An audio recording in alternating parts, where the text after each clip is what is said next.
아침을 시작하는 슬기로운 방법. 오늘 내게 이로운 뉴스. 류영희의 출발 새아침. 류영희의 출발 새아침 3부 문을 엽니다. 잠시 후 경제 박뉴스에서는요. 경제 소식 자세히 알아보고요. 주말 동안에 뜨거웠던 한일 그리고 한미일 국방장관 회담 관련 내용도 짚어보겠습니다. 정의당에 입당하면서 화제를 몰고 온 이병록 전 해군 준장 얘기도 함께 나누겠는데요. 많이 기대해 주시고요.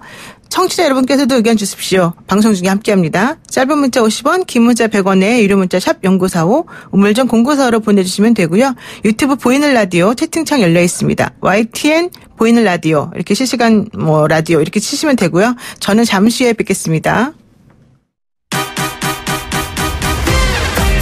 알면 대박, 모르면 쪽박. 경제 박뉴스. 복잡하고 어려운 경제 이야기를 쉽고 재밌게 풀어드리는 시간이죠. 알면 대박, 모르면 쪽박. 경제 박뉴스 참 좋은 경제연구소 이인철 소장 만나봅니다. 소장님 안녕하세요. 소장님 안녕하세요. 네, 지금 전화 연결이 안 되는 것 같은데요. 다시 한번 연결하도록 하겠습니다. 요즘에 경제가 어렵다 보니까 좀 경제에 대한 지식을 명확히 알아야지 뭔가 좀 들어도 이해가 간다 이런 생각하시는 분들 많을 것 같은데요. 우리 경제 박뉴스 시간이 바로 그런 시간이죠. 복잡하고 어려운 경제 이야기. 어떨 때는 쉽고 어떨 때는 아주 어렵고 어떨 때는 재미없고 그렇지만 이게 전부 다 경제라는 거 이렇게 얘기할 수밖에 없겠습니다. 우선 기본적으로는 지금 일본 정부가 수출 규제 조치를 시행한 이후에 대일 적자가 크다 뭐 이런 얘기도 있었었는데요. 한번 정말 일본 정부가 자기 발등을 찍었는지 한번 여쭤보는 것이 가겠습니다. 소장님 안녕하세요. 네, 안녕하세요. 네, 연결이 지금 드디어 됐군요. 첫 번째 제가 좀 여쭤보고 싶었던 게 일본 정부가 수출 규제 조치를 시행한 이후에 일본 스스로가 조금 뭔가 수출도 안 좋다라는 얘기도 나오고요. 또 우리는 오히려 그 반도체 생산에 쓰이는 액체 불화소수 얘기 같은 경우가 허락을 안 해줄 것 같더니만 또 허락을 해주기도 하고 좀 복잡하게 돌아간다 이런 얘기 있거든요. 그렇습니다. 타이밍이 참 절묘합니다. 이번 주부터 사실 세계무역기구 WTO 양자 협의를 비롯해서 분쟁 조정 첫 단계가 시작된 시점입니다. 이 WTO 분쟁 염두에 두고 명분 쌓기용이 아니냐라는 지적이 나올 수밖에 없는데 일본이 수출 규제 4개월여 만에 액체 불화수소에 대한 한국 수출을 허가한 겁니다. 일본 정부는 이 삼성전자, SK하이닉스 등이 지난 7월부터 이 3개 품목에 대해서 수출 규제 발표했죠. 그런데 그 이후에 직후에 이제 주문했던 액체 불화수소는 그동안 이제 서류가 미비하다, 서류 보완해와라 이런저런 이유로 허가를 내주지 않아 왔습니다. 그러나 이제 앞서 일본 정부는 수출 규제 3가지 품목 가운데 이 2가지 품목, 그 스마트폰 디스플레이에 사용되는 이 플로린 폴리이미드, 또 반도체 기판에 사용되는 포토레지스트, 그리고 이제 불화수소는 2가지가 있는데 그 가지 중에 이제 반도체 세정에 필수인 고순도 불화수소만 일부 수출 허용한 겁니다. 하지만 이 반도체를 만드는데 필수적으로 쓰이는 액체 불화수소, 이른바 불산액이라고 하는데요. 불산액 수출 허가는 이번이 처음이라는 겁니다. 자, 이렇게 일본이 모든 이제 규제 품목에 대해서 수출 승인이 일단은 이루어졌지만 이게 일본 측의 근본적인 입장 변화냐? 아니다라는 겁니다. WTO 분쟁에 대비한 이제 명분 쌓기 성격이 아주 강하고요. 또 한국 기업들이 이제 국산 액체 불화수소를 이제 시험 가동하고 있습니다. 이렇게 그렇죠. 되면 결국 국산화에 성공할 텐데 이런 것도 이제 일본을 압박한 게 아니냐라는 건데 일본의 목리를 충분히 경험했습니다. 우리 기업들 소재 국산화 수입 다변화는 필수입니다. 그러니까 불산액 수출 허가를 두고서 큰 의미를 부여하는 것은 성급하다. WTO 2차 합의가 불발하면은 또 어떻게 될지 모르는 거니까 이런 여러 가지 걸 고려해서 판단을 좀 유보하는 게 맞겠다. 이렇게 보신다는 거죠? 정확합니다. 네, 좋습니다. 그럼 두 번째 이슈는 뭡니까? 이 대규모 원금 손실 낸 이제 해외 연계형 파생결합 펀드, 이 손실 사태를 재발을 막기 위해서 이 대응책들이 이르면 다음 달부터 순차적으로 시행이 되는데요. 앞으로 원금 손실 20%가 넘는다, 이런 걸 이제 고난도 금융 투자 상품으로 이제 개념을 새로 도입을 하고요. 그리고 이 사모펀드 은행 판매는 금지하겠다라는 겁니다. 또 은행에서 예금, 적금 창구와 펀드를 판매하는 창구를 물리적으로 따로 떼어 놓는 방안까지 추진이 되는데 이 얘기는 원금 보장형이 아닌 상품을 판매할 때는 아예 판매 창고를 별도로 분리하라라는 겁니다. 왜냐하면 이제 예적금 업무 보러 간 고객한테 은행 창구에서는 만기 돌아온 적금 수익이 높은 펀드로 드십시오 이렇게 권유한 사례가 적지 않다라는 겁니다. 그렇죠. 이에 따라서 이제 은행은 상대적으로 원금 손실이 적고 또 투자자 보호 장치가 잘 갖춰진 공모펀드 중심으로 전환하겠다라는 게 금융당국의 방침입니다. 근데 사실 얘기 들어보니까 뭐 은행장에 허가까지 받아야 되기도 하고 뭐 고난도 금융투자 상품이라는 얘기도 나오고 좀 복잡한 것 같더라고요. 그렇습니다. 은행들은 이제 금융당국의 대책에 대해서 수익성 악화를 이유로 반대하고 있는데요. 네. 왜냐하면 이 시장 규모 자체가 워낙 큽니다. 지난 6월 말 기준 원금 비보장형 파생결합 증권 가운데 원금이 20% 이상 손실 위험이 있는 상품 규모가 74조 원에 달합니다. 상당 부분 은행 창구에서 버젓이 팔리고 있는데요. 은행 입장에서는 앞으로 이제 안전자산 편입 비중을 높아라라는 압력일 수밖에 없는데 그러면 저금리 기조 속의 투자자들 수익률 낮은 상품은 외면할 수 있다는 겁니다. 당연히 이탈할 수밖에 없고 이렇게 되면 은행들의 수익성이 악화될 수밖에 없다라는 건데 여기다 이제 고난도 투자 금융 상품이 뭐냐? 이 해당 여부 역시 은행 자체 판단에 맡긴 것도 좀 혼란을 불러일으키고 있는데요. 어쨌든 은행이 수익성 악화보다는 이제 고객들의 피해 방지가 더 중요하다라는 방향성은 맞는데 네. 다만 선진국처럼 간접 투자 방식의 펀드가 활성화돼 가고 있는 상황에서 이 미꾸라지 한 마리 사모펀드 사태가 전체 건전한 펀드 시장에 이제 영향을 미치고 있다. 이런 우려의 목소리는 나오고 있습니다. 그렇군요. 예. 우리나라 투자하실 때 좀 성급하게 하지 마시고 꼼꼼히 잘 따져보고 하셔야 되겠습니다. 오늘 말씀 여기까지 듣겠습니다. 고맙습니다. 네, 감사합니다. 네, 지금까지 참 좋은 경제연구소의 이인철 소장이었습니다.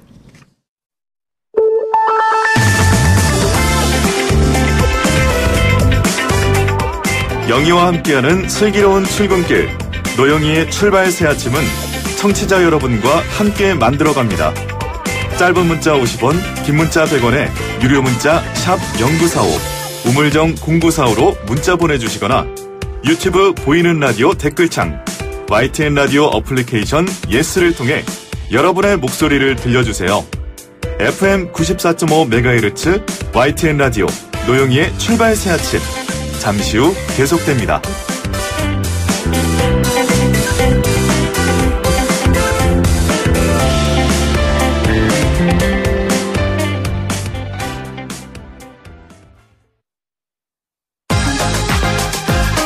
아침을 시작하는 슬기로운 방법.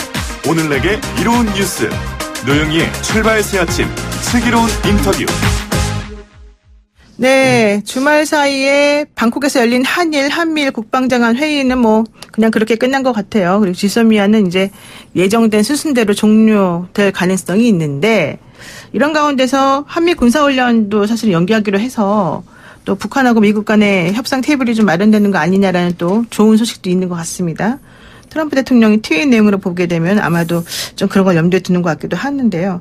그래서 오늘 저희가 아주 이 모든 이슈를 총괄해서 여쭤볼 수 있을 만한 아주 뜨거운 이슈 중심이 되신 분을 모셨습니다. 지난주 큰 화제를 몰고 온 해군 준장 출신으로 진보정당과 손을 잡으신 정의당의 이병록 제동님 모셨습니다. 안녕하세요. 아, 예, 안녕하십니까. 네, 정말 전 사실 처음 뵙는데 그냥 제독 그러면 되게 어렵고 좀 무서워 보일 것 같았는데 전혀 안 그러시고 아주 인자한 이미지에 정말 사람들이 동네 아저씨 같다 그럽니다. 네네. 아니 제가 옆집 아저씨 말하려다가 실례가 될까 봐 못했는데 아주 인상이 너무너무 좋으셔서 이런 분이 어떻게 그 해군 제독으로서 그렇게 했을까 좀 이상하다 이런 생각이 좀 드는데요. 일단 먼저 정의당에 입당을 하시게 된 이유가 뭡니까? 정확하게?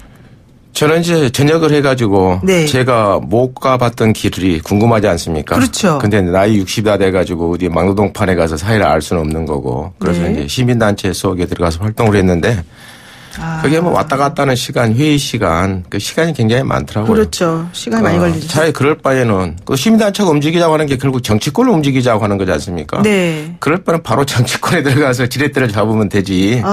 예, 뭐 그런 생각을 했습니다. 그런데 특히 굳이 정의당을 꽂으신 이유는 뭘까요, 그러면?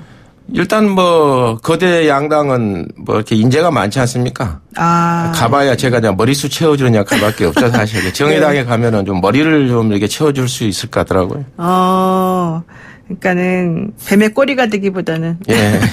머리가, 예. 네. 자, 그러면은 우선 그 주위 반응도 한번 여쭤보고 싶은데 군에 있는 후배들은 뭐라고 하던가요? 뭐 어제 만난 제가 얼굴 잘 모르는 후배는 먼저 인사를 하면서 뭐 어려운 결단을 존중합니다. 되게 이제 존중하는 사람들 앞에 어려운 결단을 붙이더라고요. 어려운 결단이라고 하더라고요. 예. 그리고 이제 뭐 입당하겠다는 또 소수 후배들도 있고요. 또 반면에 뭐 이렇게 침묵하고 있는 다수가 또 있지 않습니까? 네. 뭐 그분들도 제가 염두에 둬야죠. 그러면은 원래 그 제도, 해군 제도기 가진 그런 안보관이랄까요? 이런 것들은 사실 정의당하고 안 맞는다 이런 얘기 많이 나오는 거 아니에요?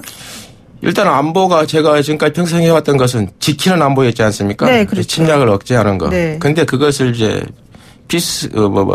키핑이 아니고 피스 메이킹 만드는 이제 평화를 만드는. 네, 평화를 만드는 뭐 그것은 정의당하고 크게 다르지 않고요. 그렇죠. 그리고 정의당에서도 지금 뭐 한미 동맹 그런 부분을 다 인정하고 있습니다. 그러니까 전체적으로 봤을 때 이게 서로 다른 종류의 안보관을 가지고 있는 게 아니다. 약간 보는 방식이 다를 뿐이죠. 정반대를 보고 있는 건 아니죠. 그렇죠. 예. 관점의 차이인 것이고 예. 어디를 먼저 이렇게 탁 건드리냐의 문제인 거다. 예.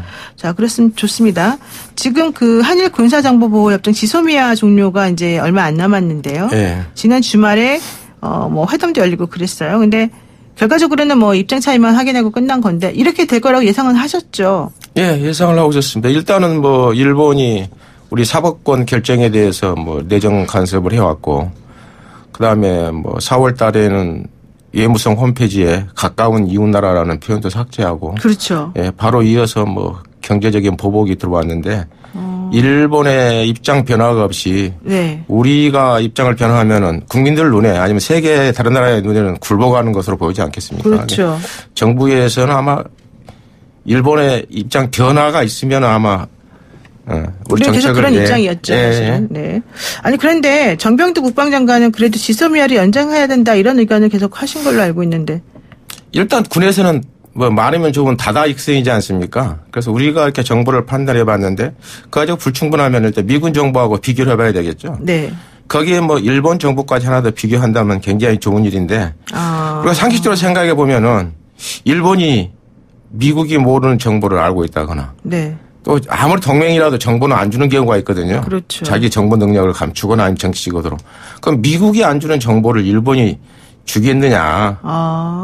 그런 의미에서는 뭐 많으면 좋지만은 그게 없어진다고 그래서 결정적인 단점이 되지 허점이 된다고 보지는 않습니다. 그럼 그동안에 일본이 우리나라랑 지소미아 뭐 몇 년 안 했지만은 하면서 특별히 막 도움을 주거나 그런 게 있었어요? 그러니까 통상 한 4년 동안에 평균 한 뭐 7건 정도 주고받았더라고요. 근데 그게 아까 말씀드린 정보라고 하는 건 정보 내용보다는 그 나라 정보기관이 어떻게 분석 평가하느냐 그 정보기관 실력이 굉장히 비밀이거든요. 네. 그래서 주고받는다 하더라도 가공된 정보 그다음에 뭐 상호 등가성 한쪽 하나 주면 하나 받고 그걸 호혜성 뭐 그런 원칙에 따라서 주는 정보거든요. 네. 예. 그러니까 어차피 고급 정보는 안 줄 거고 예. 그다음에 정보를 주고 안 주고보다는 내가 얼마나 그 정보를 잘 분석하고 잘 이렇게 컨트롤할 수 있느냐가 더 중요하고 예. 그런 의미에서 우리나라가 그렇게까지 지소미아를 종료한다고 해서 특별히 문제가 생기지는 않을 것이다. 예, 그리고 또 한미일 정보 공유 약정이 있거든요. 네. 거기에도 이렇게 필요하면 정보를 주고받을 수 있도록 돼 있는데 단지 거기는 이제 보호라는 문구로 빠져 있는데 정말 포탄이 왔다 갔다 하는 순간에는 뭐 보호는 일단 뒤로 물러나고 평시는 보호가 중요하지만은 그때 안 주겠습니까? 그다음에 미군이 다 이렇게 한국과 일본의 정보를 다 보고 있는데 네. 군사적으로 결정적인 정보를 주지 않는다고 생각하지 않습니다. 그렇군요. 그러니까 지소미아를 굳이 안 해도 기본적으로 한국과 일본 간의 관계에서는 필요한 경우에는 언제든지 그렇게 도움을 줄 수 있게끔 되어 있기 때문에 네, 되어 있죠. 예, 여차하면 그렇게 된다. 협정 자체가 있다는 것은 그만큼 더 우방국이라는 뜻이잖아요. 더 그렇죠. 예. 뭐 여러 가지 많은 협정들이 있지 않겠습니까? 네. 그게 하나가 없어졌을 뿐이죠. 아, 그렇군요. 네. 되게 쿨하게 말씀하시니까 저도 갑자기 쿨해지고 설명을 되게 아주 간단하게 하시는 거예요. 네. 왜냐하면 제가 이 지소미아 가지고 우리 방송에서도요. 그 국방 전문가 분들 여러 번 모시고 여러 번 얘기를 나눠본 적이 있었는데 그분들은 이제 이런 식으로 지금 하게 되면 매우 위험할 것이라는 전제 하에 사실은 상당히 말씀들을 계속 하셨거든요. 네. 그래서 지소미아를 파기하는 것이 우리나라의 국익에 도움이 되지 않을 거다라는 취지를 많이 말씀들을 하셨었단 말이에요. 게다가 우리 정병도 국방부 장관까지도 이제 질서멸을 계속 유지하는 게 좋다는 식으로 말씀을 하시니까 이거 좀 우리가 뭐 잘못 가고 있나 이렇게 걱정을 했었거든요. 그렇죠. 없는 것보다는 있는 게 뭐 낫죠. 근데 아까 말한 대로 그게 결정적인 하자가 되느냐. 뭐 정말 일본이 우리가 궁금한 중요한 정보를 미군이 모르는 정보를 주겠느냐 하는 측면에서 저는 의아점이 있다는 거죠. 그러니까 어차피 뭐 없는 것보단 당연히 있는 게 낫겠지만 그게 아주 그렇게 절대적인 건 아니니까 우리가 좀 잘 선별해서 하면 된다 이런 얘기네요. 자, 좋습니다. 지금 한일 국방장관 회담에 이어서 오후에 열린 한미일 국방장관 회담에서는 미일 국방장관, 그러니까 미국하고 일본이 정말 협조를 잘하는 것 같아요. 우리나라 그 지소미아 연장을 계속해서 강하게 압박을 했거든요. 그리고 미국은 중재하겠다더니 일본 편만 들었단 말이에요. 솔직히 말해서. 왜 이러는 겁니까? 뭐 미국도 일본한테 요구를 했겠죠.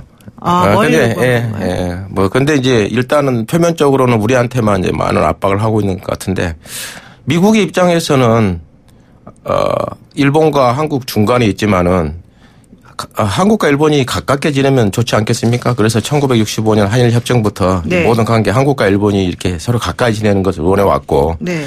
근데 미국이 보는 한국과 일본과 우리가 한일 관계에서 다르지 않습니까? 역사적으로 이런.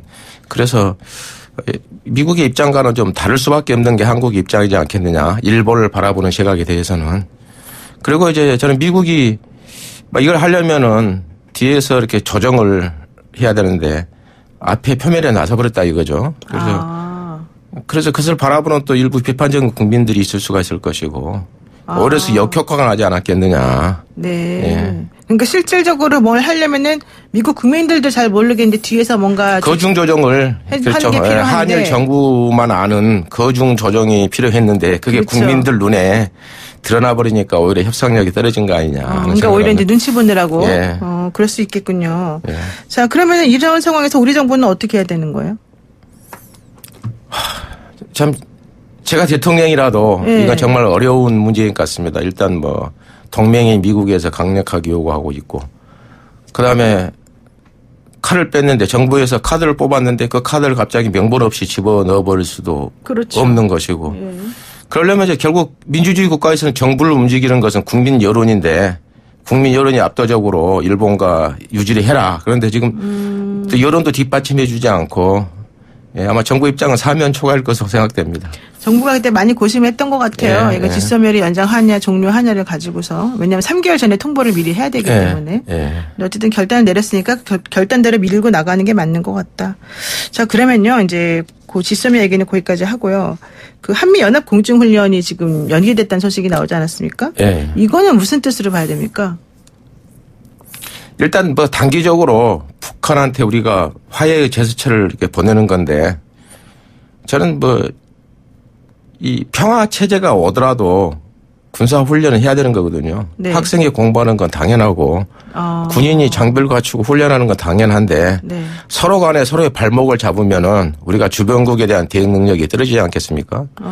그리고 유럽의 실내 구축 과정에서도 보면은 뭐 탱크는 5,000대 이상 그 장비 수를 제한한 경우가 있었고 훈련을 할 때는 병력이 얼마 이상이면은 사전 통보를 한다든지 참관하도록 했지 훈련 자체를 부정시키지는 않았거든요. 그래서 훈련은 필요한데 뭐 단기적인 방안으로 우리가 내놓은 것이고 그것이 북한을 어떻게 받아들이느냐는 또 북한이 또 다른 또 생각이 있으니까. 그러니까 사실 우리 제동님 말씀 들어보게 되면 우리는 훈련은 계속해서 하는 게 필요했는데 좀 결단을 내린 거잖아요. 우리 그렇죠. 입장에서는. 그럼 북한이 이걸 알아줄까요?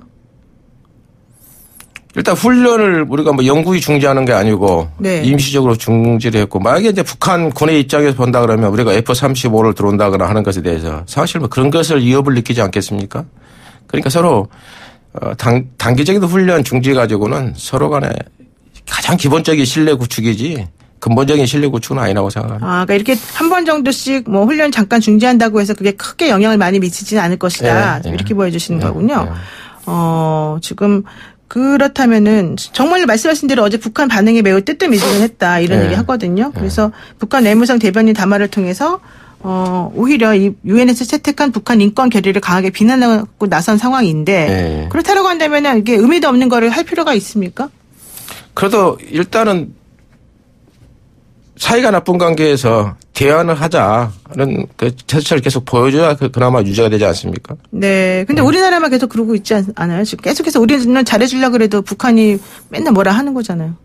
일단 뭐 북한이라는 국가는 우리의 한 뭐 70년대, 80년대 국가 수준이라고 보면은 그때도 우리나라가 지금같이 이렇게 유연하고 포용적인 자세는 아니었지 않습니까? 뭐 그런 측면에서 이해를 하고 뭐 북한은 그런 수준의 국가다 생각하면 되지 않겠습니까? 그러니까 우리가 지금 이렇게 하는 거는 좀 유연하고 이렇게 좀 통 넓은 네. 이런 마음을 가지게 된 건데. 그렇죠. 예. 그게 사실은 북한하고 지금 약간 시기적으로 시대적으로는 안 맞는다. 북한이 예. 조금 아직은 좀. 북한이 그걸 뭐 그런 여유가 굳이 없다. 곧대로 그렇죠. 받아들일 수가 없는 거죠. 그렇군요. 지금 그 군에 오랫동안 몸담으신 입장에서 문재인 정부가 지금 펼치고 있는 대북 정책이라던가 이런 건 어떻게 보세요, 그러면? 제가 이제 그 사관학교 졸업할 때 제 앨범의 마지막 문구에 그 나의 약혼자는 조국 통일이라고 써놨더라고요. 어이구. 근데 약혼자는 조국 통일. 대통령의 근본적인 것은 평화를 유지하고 그 통일을 이루는 게 대통령의 임무지 않습니까? 네. 그런 임무에서 현재 평화 체제를 유지하고 그다음에 통일을 향한 그 정책을 하는 뭐 한 발자국 한 발자국 가는 것은 그 방향은 맞다고 생각합니다.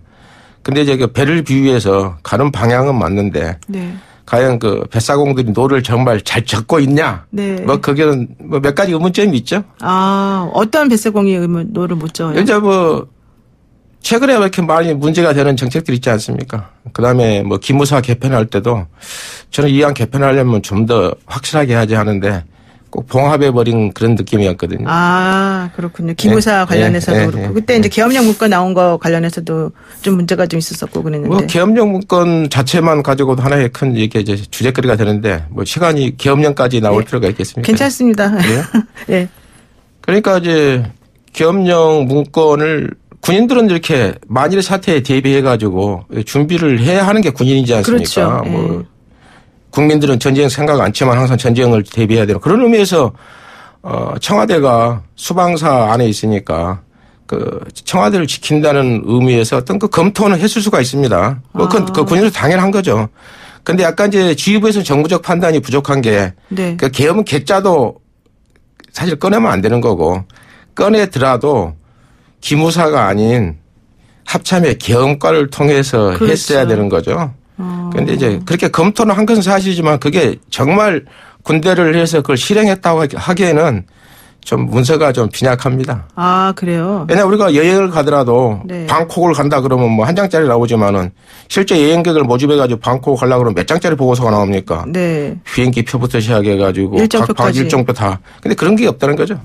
그러니까 2016년 10월 정도부터 이제 계속 나온 그 박근혜 전 대통령 탄핵 당시에 만들어졌다는 그 계엄령 문건 관련해서 그 군 인권센터의 임태훈 소장이 계속해서 지금 의문을 제기하고 있는 부분이 그 부분인데. 그렇죠. 이제 방콕을 가자고까지 했던 건 사실이고. 네. 그러면 정말 방콕을 가려는 계획을 세웠냐. 네. 거기에는 문서가 좀 빈약하다는 거죠. 그러니까 그렇게 해서 이제 임태훈 소장이 이건 매우 큰 문제다라고 해서 문건도 공개하고 그랬는데 지금 우리 제동님 말씀은 일단은 뭐 청와대 상황에서는 그런 걸 검토 자체는 할 수 있는 것이고 다만 그거를 기무사가 아니라 이제 합참에서 원래 하는 게 맞는데 그렇죠. 예. 그렇게 제대로 안 된 것이 좀 이상하다. 그리고 예. 두 번째로는 또 계엄령이라고 해서 정말로 제대로 뭔가를 하려고 하면 국민들에게 막 이렇게 불안하게 만들지 말고 내부적으로 하는 게 맞고 예. 또 좀 철저하게 해야 되는 게 맞는데 지금 나온 문건 정도로는 사실은 철저한 게 아니고 좀 허술하다.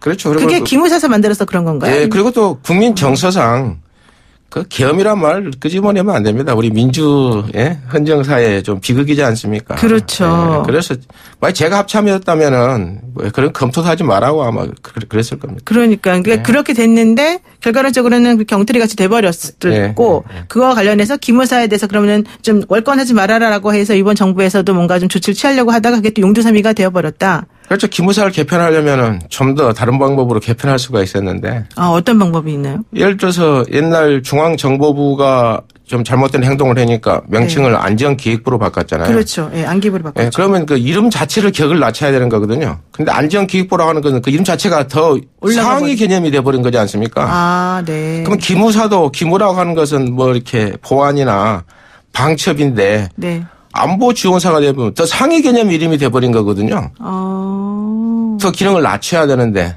그런 것도 잘 예, 그러니까 이름부터 틀렸다는 거죠, 제가 보기엔. 아, 이름부터. 그러니까 사실 군에서 받아들일 수 있는 정도가 뭔지를 잘 모르고 이런 걸 시작해서 그런 거 아닌가요? 그들의 눈높이가 뭔지도 잘 모르고. 예, 근데 이제 우리가 통상 전문가는 다양한 전문가, 예를 들어서 음악을 전공한다 그러면은. 네. 뭐 악기를 다루는 사람, 악기도 수십 가지가 있고, 뭐 작곡을 하는 사람이 있고, 노래를 하는 사람이 있고 하는데, 그 노래를 할 때는 가수를 불러야 되는 거고, 작곡을 할 때는 작곡가를 불러야 되는데, 음악 전문가라고 다 똑같은 음악 전문가가 아닐 것이다. 네. 그래서 좀 이렇게 전문가를 엄선해서 검토를 해서 되지 않았느냐. 아, 그렇게 지금 보시는군요. 예, 예.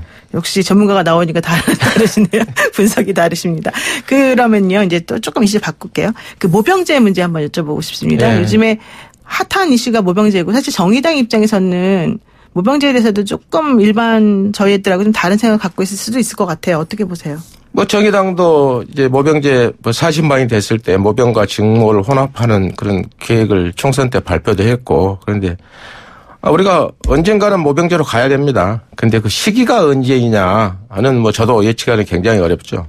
그다음에 인구 절벽 시대를 맞이해가지고 언젠가는 검토를 해야 될 문제인데 여러 가지 복합적으로 검토를 해야 됩니다. 왜냐하면은 이번에 민주당이 한 것은 뭐 300만 원으로 했던데 그러면은 하사는 300만 원보다 더 받아야 되잖아요. 네. 뭐 소위는 하사보다 더 받아야 되잖아요. 그렇죠. 군 전체 봉급 체계가까지 같이 연동을 해야 되는 거고. 그다음에 대만 같은 나라에서는 모병제를 시행했지만은 지금 모병이 잘 안 되고 뭐 스웨덴 같은 나라도 절반밖에 모병이 안 된다고 하고 있고. 그러면은 지금 노량진 같은데 얼마나 많은 젊은이들이 학원에 머물고 있습니까? 그렇죠. 공무원 되겠다고. 네. 그러면 그런 사람들이 7급이나 9급 공무원 정도의 대우를 주고 아니면은 군대를 마치고 나가서 또 가산점은 또 하나의 또 큰 쟁점이 될 수가 있는데 예를 들어서 뭔가 이익을 줘가지고 노량진 젊은이들이 군에 올 수 있을 정도의 어떤 획기적인 제도. 그러면 많이 예를 들어오지 않겠습니까? 근데 군에서 그냥 단지 모병만 가지고 모병제를 해가지고는 이게 많은 문제점이 생길 수가 있죠. 아, 그런 시각으로 또 보실 수가 있군요. 예. 그러니까 지금 모병제 비용과 관련해서도 지금 잠깐 말씀하신 건데, 그러니까 능력이 지금 우리나라가 좀 될까요, 그러면? 제가 이번에 미국이 달라는 5조를 한번 계산해 봤더니, 그 병들한테 지금 한 40, 50만 원 받는데, 한 100만 원씩 줘도 되겠더라고요. 그러니까. 예산 문제는 우리나라 경제 규모에 큰 부담이 되지 않습니다. 문제는 이제 국민들이 모병제로 가자고 하는 국민들이 많을 때 가는 거고, 그게 간다고 했을 때는 재정 배분은 뭐 정부가 어떤 방법인지 할 수 있지 않겠습니까? 그렇군요. 예. 그러면은 그 모병제 얘기하다 갑자기 이분 얘기하면 좀 이상하다고 얘기할 수도 있는데, 지금 이제 군의 잘못된 관행을 뿌리 뽑는 기회가 되는 게 바로 모병제일 것이다. 그러면서 이 논의를 촉발시킨 사람 중에 한 명이 또 박찬주 전 대장이란 말이에요. 박찬주 전 대장이 했던 행동은 본인은 갑질이 아니라고 했는데 어떻게 보십니까? 이게 군의 입장에서는 갑질이 아닙니까? 예. 박찬주 대장은 저하고 같이 근무를 했고. 네, 친하시죠. 뭐, 유머 감각도 있고 업무 능력도 뛰어났습니다. 근데 이제 그때 관행이라는 게 좀 있지 않았습니까? 네. 그런데 그 관행에서 자유로운 사람은 없을 겁니다. 그런데 이제 그 관행 자체도 지금은 그걸 군인들이 관행이라고 생각하지 않고 지금 장군들도 차도 없애고 공관병도 없애고 이렇게 국민의 눈높이에 따라서 이렇게 바뀌고 있거든요. 네. 그러니까 바뀌는 부분을 따라가야 된다고 생각합니다. 과거에는 관행이었지만 그게 과거에는 옳았지만 지금은 틀릴 수 있다. 원래 개인적으로는 좀 어떤 분이세요? 뭐 저하고 사이 뭐 관계 괜찮았어. 원만했습니다. 사이는 좋고 네.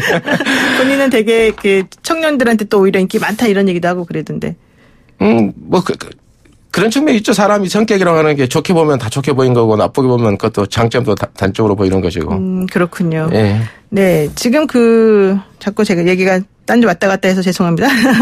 오늘 3차 회의가 지금 열리고 있는 방위비 분담 협상 얘기를 지금 마지막으로 한번 해볼까 하는데요. 네. 어떻게 보세요? 지금 미국하고 한국 방위비 협상 전략이 사실 뭐 전략이라고 할 게 있는지부터 좀 의문입니다만은 어떻게 될까요? 그러니까 우리 입장이야 뭐 주둔비 협정 같은데 뭐 그런 문구가 들어있지 않다는 거 뭐 그런 게 예를 들 것이고. 그다음 실제 뭐 유럽 같은 나라는 뭐 국방비가 1.23%밖에 안 되고 일본 같은 거는 0.9%밖에 되지 않죠. 그런 나라들을 상대로 미국이 부담이 된다면 방위비를 더 올려라. 뭐 그런 측면에서 이렇게 얘기를 해야 될 것이고. 그다음에 조금 뭐 인간적인 면에서 통할지 모르지만은 우리 병들은 뭐 4, 50만 원밖에 못 받는다. 근데 그 경사들 월급도 못 주고 당신들한테 또 용도가 확실한 모르는데 뭐 줄 수 있겠느냐. 그다음에 예를 들어서 뭐 사드 때문에 중국에 우리가 보복을 받았지 않느냐. 그것도 간접 비용으로 좀 쳐달라. 네. 뭐 그런 식의 얘기를 하면 좋지 않겠습니까? 근데 미국이 이렇게 나오는 이유가 뭘까요? 이렇게 무리하게? 아무튼 미국이 경제는 안 좋고 사실 미국이 전 세계 거의 절반, 한 46% 뭐 그 정도의 예산이 들어가기 때문에 뭐 국방비의 압박을 많이 받고 있는 건 사실이겠죠. 아, 미국이 진짜 돈이 없나 보네요. 글쎄요, 제가 경제 전문가는 아니니까. 네, 알겠습니다. 이제 마지막으로 이것만 여쭐게요. 여의도에 이제 사실 정의당 입당하셨다는 건 여의도 입당까지도 생각하고 계시다는 건데요. 네. 여의도 입당하시면 가장 먼저 무엇을 하고 싶으신가요?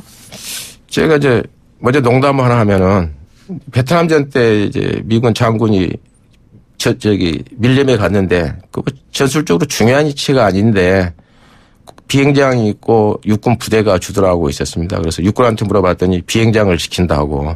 그럼 공군한테 물어봤더니 그 육군 부대에 군수품을 지원한다고. 그러니까 이제 뭐 그게 뭐 합당한 사례는 아니지만은 유사 기능이 있을 수가 있고 민간한테 과거에는 군이 선두에 나갔지만은 지금은 민간이 엄청나게 발전했잖아요. 민간 분야가. 네. 그래서 미국 같은 경우에는 뭐 전쟁에 나가도 뭐 군수, 수송 이런 게 다 민간 기업이 하고 있거든요. 물론 미국이 한 것은 어떤 그 전쟁을 쉽게 하기 위해서 좀 이렇게 국민들한테 군대를 많이 파병하면 의회나 여론의 통제를 받아야 되는 그런 부분을 피하기 위한 측면인데 우리는 이게 단일 정부지 않습니까? 네. 그러니까 민간 그 조직을 충분히 더 활용할 수 있다고 봅니다. 그래서 그러한 것을 한번 검토해보고 연구해보고 가능하다면 법안을 낼까 합니다. 아, 그러니까 완전히 기존의 국회의원들하고 좀 다른 시각에서 보시는 관점을 좀 녹여서 뭔가 좀 해보실 수 있겠네요. 네, 고맙습니다. 잘 되시기를 바라겠습니다. 아, 예, 고맙습니다. 네, 지금까지 정의당 이병록 제독과 함께했습니다. 친절한 시사, 시원한 통찰, 노영희의 출발 새 아침, 슬기로운 인터뷰.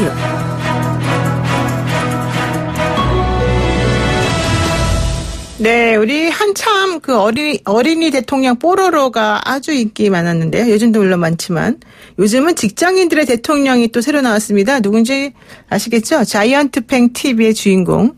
남극에서 온 10살짜리 펭귄 펭수입니다. 펭수. 그 정말 뒤뚱뒤뚱 걸어다니는 그 모습, 또 2m가 넘는 키에 좀 연습생이라고 지금 본인을 소개하고 다니고 있는데요. 이 펭수가 20, 30대 마음을 정말 사로잡고 있다고 합니다. 펭수를 세상에 알린 EBS의 이슬레나 PD 연결해서 왜 펭수가 20, 30대 마음을 이렇게 사로잡고 있는지 한번 이 펭수 열풍에 대해서 얘기 나눠보도록 하겠습니다. PD님 안녕하세요. 아, 예, 안녕하세요. 네, 안녕하세요. 저는 사실 펭수를 잘 몰랐거든요. 네. 근데, 펭수 하도 그래서 한번 찾아봤더니, 그냥 일반 펭귄인 것 같은데, 왜 이렇게 사람들이 좋아할까 이랬어요. 근데 왜 이렇게 사람들이 좋아하나요? 펭수 좀 설명 좀 먼저 해주시죠. 펭수에 대한 소개 먼저 해주시고, 그 다음에. 네네. 네, 펭수는 남극에서 온 10살 펭귄이고요. EBS 연습생입니다. 현재는 자이언트 팽TV라는 유튜브 채널의 크리에이터로 활동하고 있고요. 펭수가 왜 이렇게 인기 많은지는, 사람마다 생각하는 게 다를 것 같은데요. 네. 제 생각에는 일단은 한번 보면 잊혀지지 않는 그 눈빛과. 눈빛과. 네네. 네. 그리고 사장 이름을 친구처럼 부르는, 네, 수평적인 마인드. 그리고 좀 까칠한 것 같지만, 또 팬들을 향한 사랑은 가식이 없다. 약간 이런 부분들이 좀 인기 비결로 작용하고 있지 않나 생각합니다. 그러니까 지금 유튜브 크리에이터군요. 우리 펭수가 직업이 사실은. 원래 직업이 그렇진 않고 이제 펭수는 원래 우주 대스타가 되려고 한국에 왔는데. 우주 대스타가 되려고? 네. 일단은 지금은 크리에이터로 활동하고 있습니다. 아, 그렇군요. 그러니까 사실 펭수가 사장님 얘기를 함부로 하는 걸 보면 우리가 카타르시스를 느낀단 말이에요. 대신해서 야, 우리 사장을 나도 저렇게 불러봤으면 좋겠다 이런 마음 가지게. 근데 혼나지 않나 봐요. 이 펭수는 이렇게 불러도. 네. 펭귄이 그러니까 또 사장님도 혼날 수도 없고. 그렇죠. 네네. 자, 어쨌든 이 선을 넘나드는 짜릿함으로 직장인들의 마음을 시원하게 해주는 펭수가 요즘 인기 절정인데요. 이런 펭수 캐릭터를 어떻게 만들어내시게 된 거예요? 이제 제가 만들었다기보다 이제 펭수가 네. EBS로 오디션을 보러 온 건데요. 네. 사실 이제 그때 저희가 좀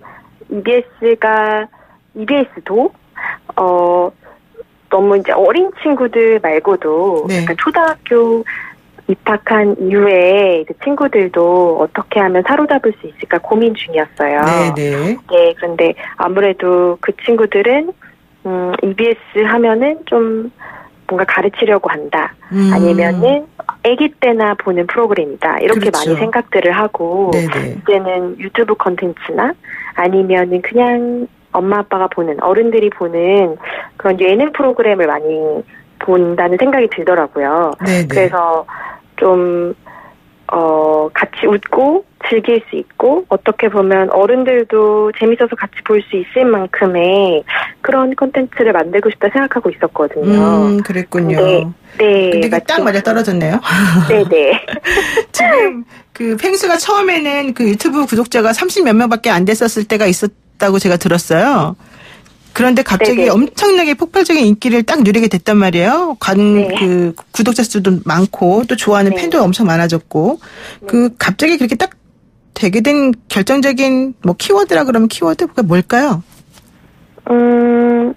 사실 갑자기 뜨게 된 거는 저희 EBS 아이돌 육상대회라는 콘텐츠 때문에 아이돌 육상대회 예예. 네네 그 콘텐츠가 인기를 많이 얻게 되면서 네. 사람들이 이런 콘텐츠가 있었구나 하고 알게 됐는데 네. 사실 처음에는 그냥 이육대만 뜨고 펭수에 대한 관심은 많이 올라가지 않을 수도 있겠다 이렇게 생각을 했는데 네네. 많은 분들이 펭수 라는 애가 있었구나. 되게 귀엽구나. 그리고 되게 당돌한데 재밌구나. 이제 이런 생각들을 많이 해주시더라고요. 네네. 네, 그래서 제 생각에는 구독자가 좀 적을 때도 네. 저희가 뭐 흔들리지 않고, 네. 컨텐츠의 방향성을 뭐 갑자기 메시지를 뭔가 넣으려고 한다거나, 네. 아니면은 펭수의 매력을 갑자기 뭐 다른 형태로 좀 바꾸려고 한다거나, 네. 이렇게 좀 흔들리지 않고 계속 초심을 유지한 게, 네네, 그게 또 한 번 인기 콘텐츠가 터지니까 그 그렇죠. 매력을 알아주는 분들이 생겨난 게 아닐까 생각합니다. 근데 사실 제가 펭수 보니까 이게 촌철살인이 엄청나게 딱 귀에 와서 닿고, 야, 저거 진짜 내가 하고 싶단 말인데, 이런 생각이 절로 들더라고요. 네네네. 지금 그 펭수의 인기 비결을 그러니까 그런 측면에서 생각해 본다면 한 3가지 정도로 요약이 되겠네요? 네네. 그러니까는 촌철살인 하는 말하고, 네. 그 다음에 또 그 사람들에 대해서 너무 이렇게 뭐라 그래야 되나, 수평적인 마인드를 가지고 있는 것들, 이런 것들? 네네네. 그런 거군요. 요즘 직장인들이 펭수, 네네. 생각하시기에 따라 다를 것 같아요. 그런 부분을 좋아하시는 분들도 계시고, 네네. 그냥 뭔가 펭수가 이렇게 포근해 보이고, 생긴 것 자체도, 그리고, 또 힐링을 주는 요소도 있고, 이제 이런 부분을 또 좋아하시는 분들. 근데 제가 보니까 펭수가 이렇게 꼭 착한 건 아닌 것 같은데요? 네, 맞아요. 좀 까칠하던데요? 네네네. 그 부분을 좋아하시는 것 같아요. 되게 뭔가 당돌하고 되게 수평적인 것 같은데, 네. 막상 팬들한테는 또 따뜻한 그 부분을 많은 분들이 좋아해 주시는 것 같아요. 네.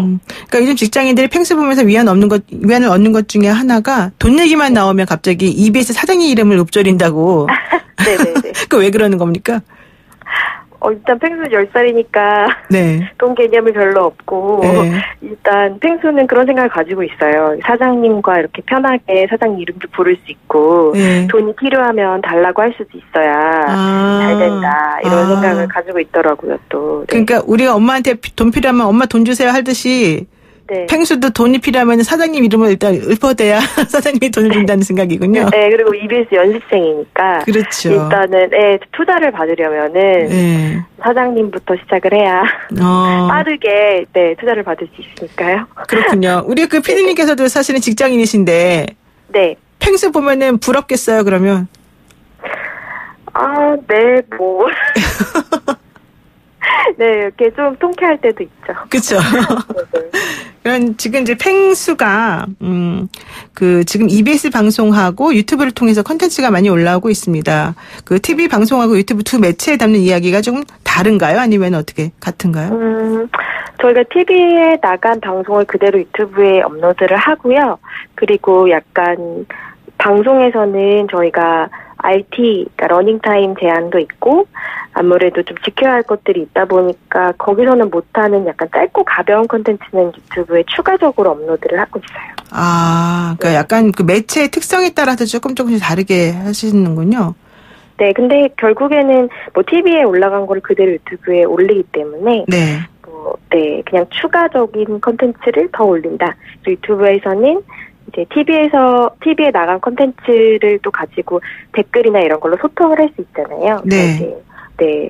구독자분들의 피드백을 받는다 정도로 다를 것 같아요. 우리 그 유튜브 지금 보시는 우리 애청자분께서 최라미님이 재밌겠다 봐야겠어요 이러시고요. 우리 제이투게더님께서도요. 자이언트 팽TV 구독했어요 이러시고요. 지금 네, 여기 감사합니다. 우리 팬들이 다 많이 그쪽으로 가고 계시네요. 이러면 안 되는데. 아니 상생하는 거죠. 상생하는 겁니까? 근데 이 10살 펭수 인기가 많은 게 참 좋긴 한데 갑작스럽게 인기가 많으니까 좀 불편할 것도 같은데 불편한 게 있으세요? 사실 최근에 이제 펭수가 다른 방송 컨텐츠에도 많이 나갔거든요. 다른 방송사라든지 아니면은 뭐 다른 콜라보 같은 거를 많이 했는데요. 그렇죠. 예, 이런 섭외 문의가 굉장히 많이 들어오고 있어요. 근데 아무래도 아직 10살 펭귄이라서 그렇죠. 물리적으로 다 소화할 수 없는 부분도 있고 또 이제 본업이 자이언트 팽TV 컨텐츠에 충실을 해야 되니까 네. 자꾸 저희가 좀 본의 아니게 거절을 해야 되는 경우가 많이 생겨서 좀 죄송스러운 부분이 있는 것 같아요. 나중에 저희 방송도 한번 나와주시기 꼭 부탁드리겠습니다.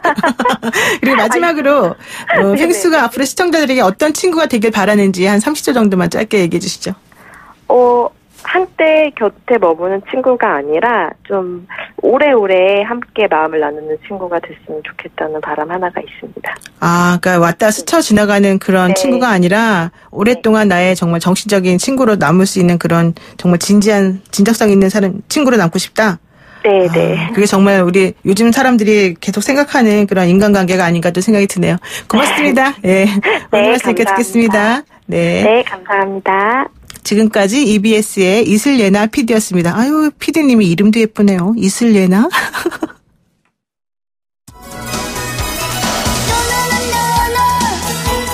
노영의 출발 새 아침, 저희가 오늘 준비한 내용은 여기까지입니다. 주말 잘 지내셨죠? 오늘 월요일인데 월요병 앓지 마시고요. 내일 아침 7시 15분에 변함없이 저는 슬기로운 내용으로 다시 찾아뵙겠습니다. 고맙습니다.